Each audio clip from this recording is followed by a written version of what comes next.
Hello दोस्तों, एडवर्ल्ड education में आपका स्वागत है। आज हम मार्च मंथ के करंट अफेयर डिस्कस करेंगे।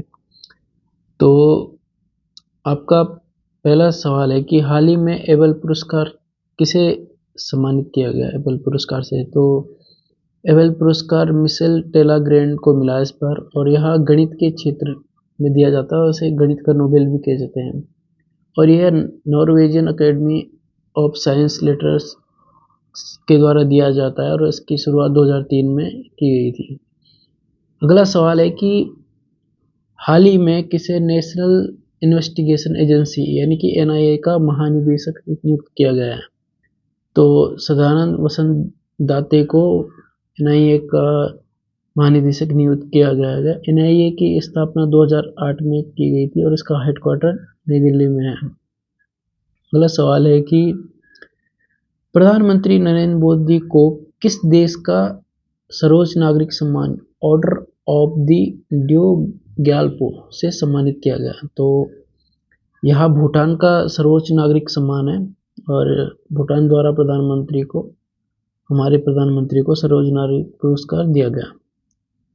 अगला सवाल है, हाल ही में नाटो का 32वां सदस्य राष्ट्र कौन बना है। तो नाटो का 32वां सदस्य स्वीडन बना है। नाटो की फुल फॉर्म है नॉर्थ अटलांटिक ट्रीटी ऑर्गेनाइजेशन और इसकी स्थापना 1949 में हुई थी और इसका जो हेडक्वार्टर है वो ब्रुसेल्स जर्मनी में है। अगला सवाल है, समुद्र लक्ष्मण 2024 नौसेना भारत और किस देश के मध्य हुआ। तो यहाँ मलेशिया और भारत के मध्य हुआ। अगला सवाल है, वन्य जीव संरक्षण अधिनियम किस अनुसूची के तहत हाथियों को सूचीबद्ध किया गया है। तो वन्य जीव संरक्षण अधिनियम 1972 के तहत हाथी को अनुसूची 1 में रखा गया है। पहले यह अनुसूची 2 में था, पर 2016 में एक एक्ट के द्वारा इसे सूची 1 में कर दिया गया। अगला सवाल है कि जूस जैकिंग शब्द किससे संबंधित है। तो यह साइबर हमले से संबंधित है जूस जैकिंग शब्द। अगला सवाल है कि सीमा सुरक्षा बल यानी कि बीएसएफ की पहली महिला स्नाइपर कौन बनी है। तो यह सुमन कुमारी बनी है। अगला सवाल है, दुनिया का पहला देश जिससे गर्भपात को संवैधानिक अधिकार दिया है। तो फ्रांस पहला देश बन गया है जिसने अबॉर्शन को कॉन्स्टिट्यूशन राइट दे दिया है। अगला सवाल है कि किस राज्य द्वारा भारत का पहला सरकार समर्थित ओटीटी प्लेटफॉर्म लॉन्च किया है। तो यह केरल द्वारा किया गया और इसका नाम केरल ने सी स्पेस रखा है। अगला सवाल है कि 33वें सरस्वती सम्मान से किसे सम्मानित किया जाएगा। तो यह प्रभा प्रमुख किया जाएगा। इसका रचना रुद्र साहित्यिक है और इसके लिए इसको सरस्वती सम्मान दिया जा रहा है। यह केरल के निवासी हैं। अगला सवाल है कि पेरिस ओलंपिक 2024 की ओपनिंग सेरेमनी में भारत का ध्वजवाहक कौन होंगे। तो यह अचंता शरत कमल होंगे। ये टेबल टेनिस प्लेयर हैं।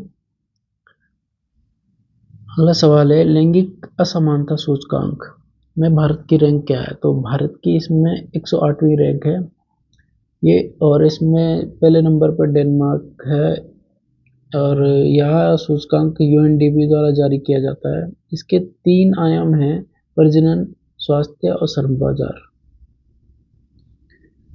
अगला सवाल है, women's premier league WPL season 2 का विनर कौन है। तो इस बार आरसीबी ने वुमेन प्रीमियर लीग जीता है और इन्होंने दिल्ली को हराकर यह खिताब अपने नाम किया। अगला सवाल है कि विश्व जल दिवस 2024 का क्या विषय था। तो इसका इस बार वाटर फॉर पीस विषय था और विश्व जल दिवस 22 मार्च को हर साल मनाया जाता है। अगला सवाल है कि मानव विकास सूचकांक 2022 में भारत की रैंक क्या थी। तो 2022 सूचकांक 2023 में जारी हुआ, इसमें 134वीं रैंक थी और जो 2021 का सूचकांक था उसमें भारत की 135वीं रैंक है। इसमें पहले नंबर पर स्विट्जरलैंड, दूसरे नंबर पर नॉर्वे और तीसरे पे आइसलैंड है। अगला सवाल है कि विश्व खुशहाली सूचकांक 2024 में भारत की क्या रैंक है? तो भारत की वर्ल्ड हैप्पीनेस में 126वीं रैंक है। पहले पे फिनलैंड है, दूसरे पे डेनमार्क है। अगला सवाल है, निर्वाचन आयोग ने किसे राष्ट्रीय विकलांग आइकॉन घोषित किया गया? तो निर्वाचन आयोग द्वारा हाल ही में शीतल देवी को राष्ट्रीय दिव्यांग आइकन घोषित किया गया है। यह तीरंदाजी प्लेयर है जो जम्मू एंड कश्मीर की है। अगला सवाल है कि स्टैचू ऑफ वेल्लोर का अनावरण कहाँ किया गया? तो हाल ही में असम में स्टैचू ऑफ वेल्लोर का अनावरण प्रधानमंत्री मोदी द्वारा किया गया। यह स्टैचू योद्धा लाचित बोरफुकन का है।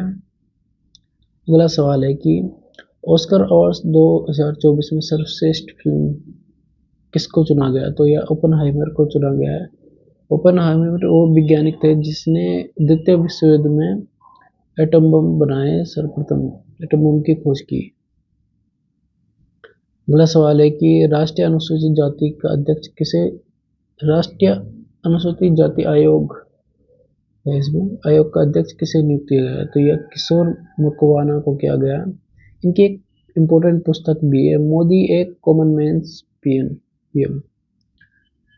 अगला सवाल है, संतोष ट्रॉफी 2024 को किसने जीता? तो यह सर्विसेज ने जीता और इन्होंने गोवा को हराकर इसको जीता है।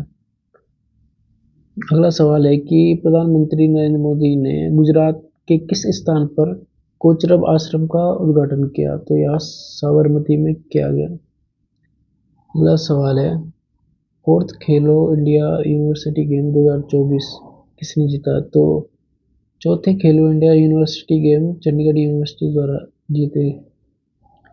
अगला सवाल है कि देश का पहला हाइड्रोजन हब पोर्ट किस राज्य में स्थापित किया गया है? तो यह तमिलनाडु में आयोजित किया गया है। अगला सवाल है कि मिशन उत्कर्ष किस बीमारी से संबंधित है? तो मिशन उत्कर्ष एनीमिया से संबंधित है। अगला सवाल है कि बेसिक स्ट्रक्चर एंड रिपब्लिक पुस्तक किसकी है? तो यह PS श्रीधरन पिल्ले द्वारा लिखी गई है।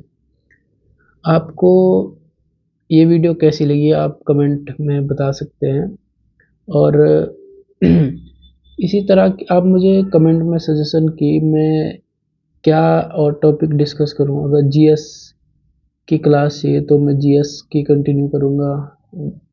मैं ये सोच रहा हूँ कि जैसे GS की हमने इससे पहले एक क्लास ली थी, उसमें हमने इम्पोर्टेंट MCQs डिस्कस करे, पर MCQs के अलावा अगर हम कोई टॉपिक वाइज डिटेल डिस्कस करें तो वो बढ़िया रहेगा। तो मैं यही सोच रहा हूँ आगे इम्पोर्टेंट क्वेश्चन ना लाकर डिटेल डिस्कशन की जाए किसी टॉपिक पे। और जो करंट अफेयर की हमारी सीरीज एक मैंने वीडियो डाली थी 1 अप्रैल वाली, उसके बदले ये मंथली करंट अफेयर करें। और इसमें एक चीज़ रह गई आज की करंट अफेयर में, हम उत्तराखंड का उत्तराखंड के करंट अफेयर को भी इसमें इंक्लूड करेंगे अगले महीने से। तो आप चैनल पे बने रहें और चैनल को सब्सक्राइब करें। धन्यवाद।